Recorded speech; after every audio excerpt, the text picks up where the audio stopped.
Can I do it? I think I can hold the camera still. Beautiful mountainscape out here in beautiful Durango, Colorado. You know, we YouTubers, I guess that's what you call me, Jonathan Minoji. Beautiful.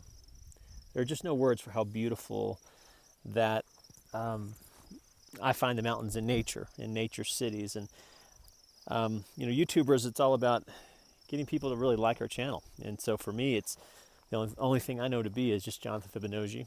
So I want to talk about something that I find particularly useful and beautiful, and sometimes it looks like that. And can I do, look at that, isn't that beautiful? And then you move into the beautiful,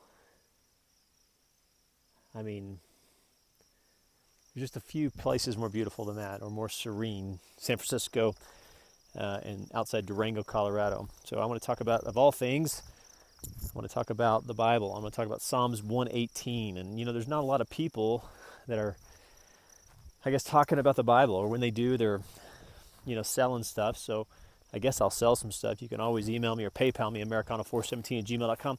But I want to talk to you about kind of the hero's journey, Fibonacci style.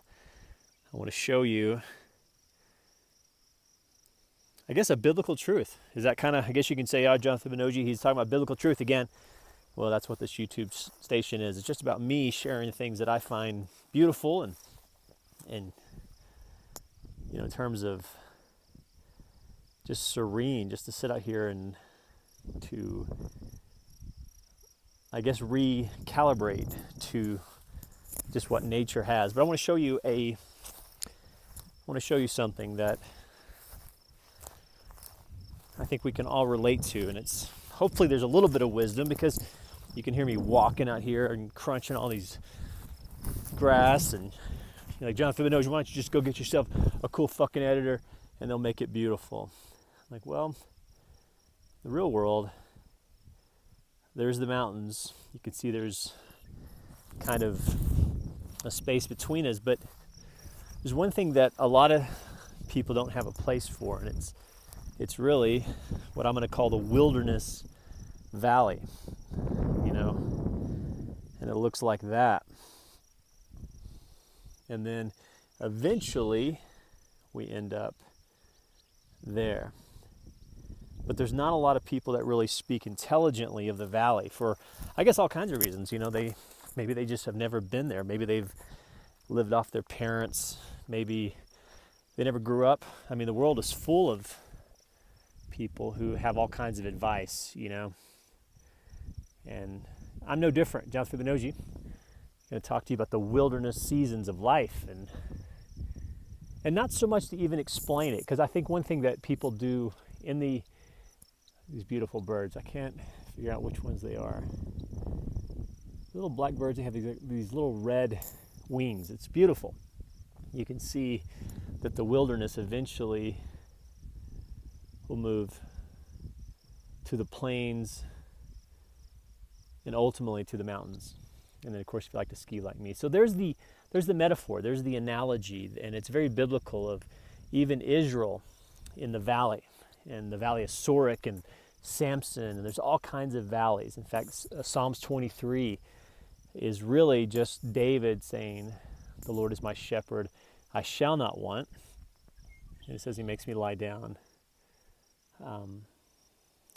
in the green pastures, and then it says, surely I will go through the shadow of, and it talks about the valley. And so whether it's Psalms 23 or Psalms 18 or 118, or even Psalms 4, they all speak about in distress and in tight places, the Lord will do work, and that God will use different seasons. And I think one of the things that I want to remind people with my beautiful, amazing, wonderful photography is I'm going to remind people that life does have seasons. Life does have seasons. There is a springtime, there's a winter time, there's a summertime, there's a fall. And I'm not the first John Fibonacci to really speak to that reality. Parker Palmer has a book, and it's Let Your Life Speak, and he uses the metaphor of the seasons. And he talks about how each season really is supposed to be embraced, because we're going to go through it anyway. I mean, maybe your business looks like this. Maybe your relationships look like this. Maybe your, I don't know, you pick the metaphor. I think one thing that Jonathan Benoji preacher people really have they've made the mistake is we kind of tend to overinterpret the stories for you versus invite you into the stories. One thing about life, and I'm 41, is that there's always going to be a part of our lives that is in the wilderness, and there will always be a part of our lives that's on the top of the mountain. And I didn't know that. I grew up thinking, I guess the lie of media, that life always is like LA. And the problem with LA is it's so LA that it's always summertime. It's always summertime in LA. And it's always wintertime in New York City. And San Francisco is always beautiful. In Durango, the Four Corners is always holy. So if there's anything you get out of this Fibonacci today, is I want to remind you that seasons are inevitable. And a lot of people will point to a season like this and they'll say, very much like what people said to Job, they'll say, what's wrong with you? They'll say, well, why are you single? Or why is your business folding? Or why are you filing for a divorce? Or why are you, and they'll question you, not because they really give a fuck about you. It's because most people, LA included, they don't want to talk about this right here. They don't want to talk about the dry desert places, the Psalms 118.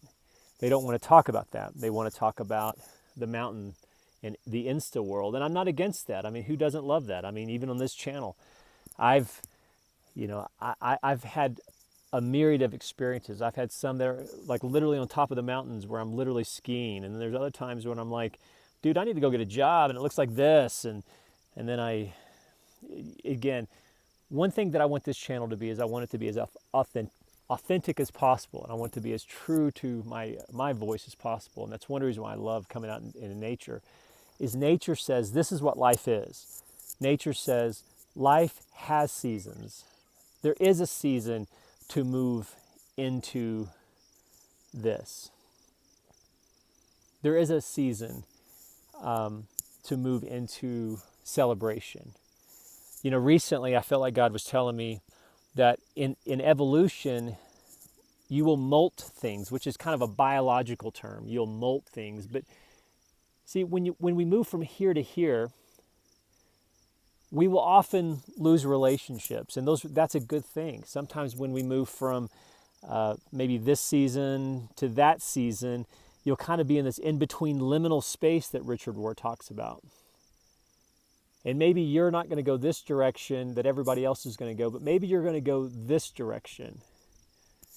And again, let that metaphor just speak to you where you're at. So what can you get out of this video? John Fibonacci, rambling again. Well, I want to remind you that life is about seasons, and that we always have a season in our life that looks like this. And that's a good thing. That's a good thing. That might look like grief for you. That might look like financial loss for you. That might look like maybe the end of a relationship. Maybe you'll geographically move. Those are good things. And, you know, I'll talk about grief later, but very few people are really talking intelligently about grief.